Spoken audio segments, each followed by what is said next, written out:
You've been following the Diddy stuff? The Diddy trial? No, I don't. Hold on here a second. Now I've been following any Diddy stuff. We're talking I've streaming. There apparently at one point there were 2 streams. well, the stream of they can't stream the courtroom. No. It was streams of But they urine. can.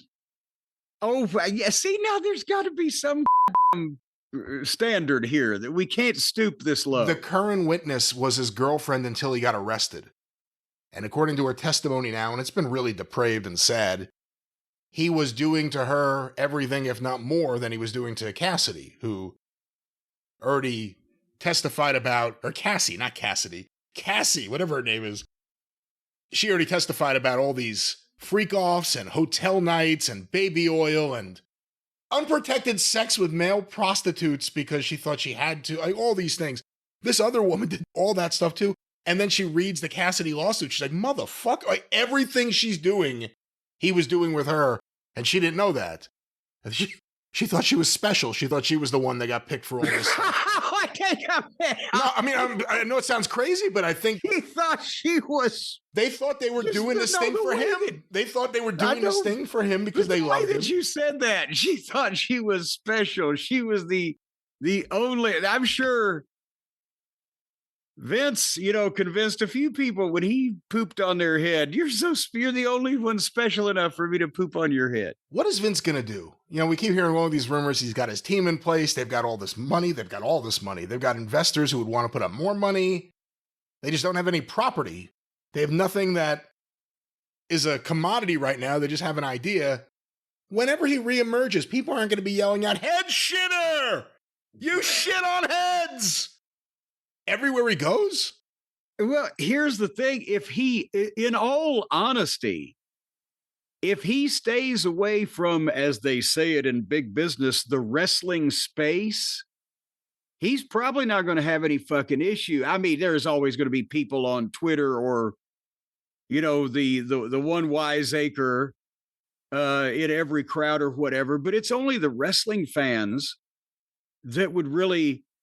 I mean, some of them may mount an attempt to, now he's into penguin breeding. Let's flood the penguin breeding fan sites. But really, when you think about it, the average person out there in America that's, worried about being kidnapped off the streets by masked assailants or whatever, they're not thinking about Vince's next move like all the wrestling people are. So if he stays away from wrestling, he's got a mainstream. I mean, obviously, the mainstream image did not fare well over the last couple of years, but people that don't care about wrestling have just heard of Vince McMahon. He's the big wrestling guy for 40 years. So if he now is coming to the chain of, fucking 3D goddamn peep show theaters near you, it's just the mainstream audience. Well, you see what I'm saying? To an extent. Because I also think there's always been a taint around Vince McMahon even before this sexual, scandal. His brand of entertainment. Before the Attitude Era, it wasn't just about crass, brash TV. There's always been something. He's never been able to connect his ideas with a mainstream audience. The only people that give him a chance are the wrestling fans. Not all of them, obviously. Well, but now in this case, correct me if I'm wrong, but if the idea is that they're investing in sports and or entertainment that exist, he's not really going to write this shit as much as buy it and try to market it. So I guess what I'm saying is, the fans of something else that he wants to get into, it may not be any good either, but they're not going to be just like, I hate this shit because Vince owns it, like the wrestling fans would be, or want to, go on a campaign. Well, don't forget what Vince did. Because again, depending on what species or genre of the thing he gets into, it's a completely different crowd. They don't know. They might not care. And again, I think it's going to be wrestling because I don't think there's anywhere else that Vince McMahon can make an impact. Where are they going to make an impact? In documentary film?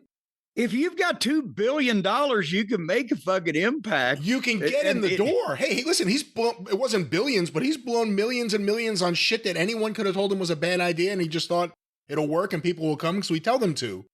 Like the WBF and all sorts of things. But this time, I'm saying he's got this smart feller. What's his name? The guy that left the WWE to go with him? Brad Blum. There you go. And maybe he's saying, okay, Brad, where do we put all this money? What's your idea? And Brad sold him a bill of goods about the next big thing is going to be fucking pickleball.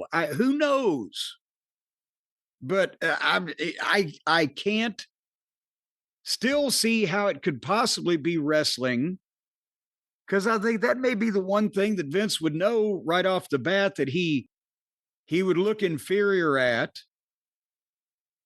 compared to his old organization, that it would be so hard to get talent, get off the ground, etc., that he would be forever like Orson Welles trying to make, a Citizen Kane 2. It would be ever, compared unfavorably. I think he might want to do anything else, but his entire team is basically the team of 20 years ago. So it's everyone then now. What the hell is he going to do? I mean, again, you have plenty of money. You can throw lots of money against the wall, but it doesn't mean that any of it's going to stick.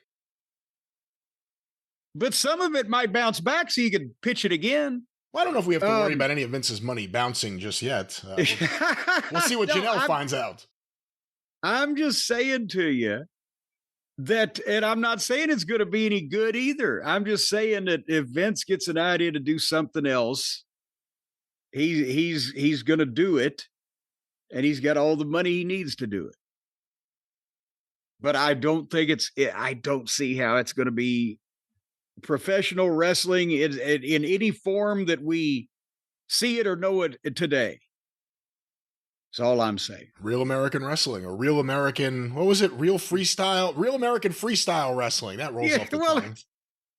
And Jesus Christ, just to give an update on that, I guess this is a couple weeks old, but apparently one of the people that they mentioned, who is it now? I'm trying to think, but one of the people they mentioned has severe health issues.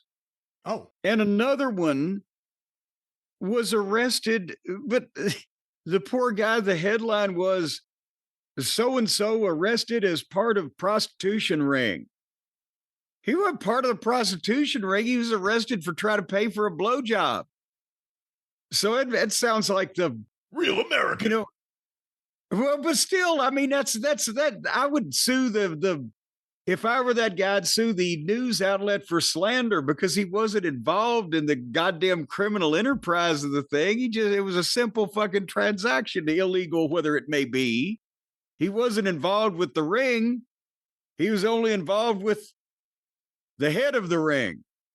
See, they would have a problem if Vince McMahon was involved in that company. Because then this guy could argue, I didn't think I was doing anything wrong. The boss is paid for plenty of blowjobs. Oh, all right.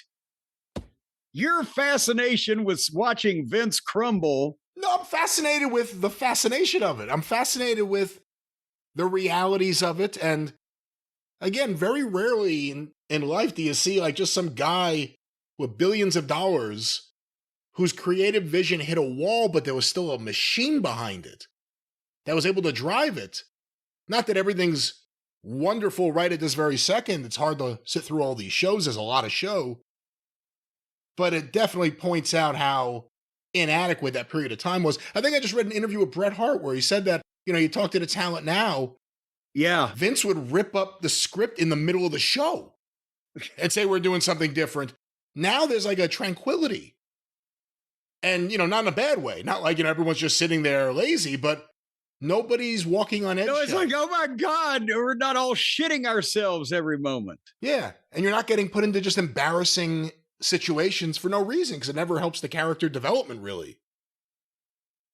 So, well, and I saw that interview and that was basically what Bret said, that, everybody's a little more at ease and can do their thing without having to worry about a safe falling on their head.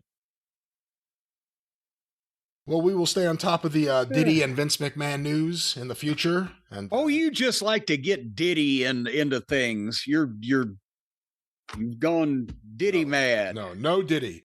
No Diddy.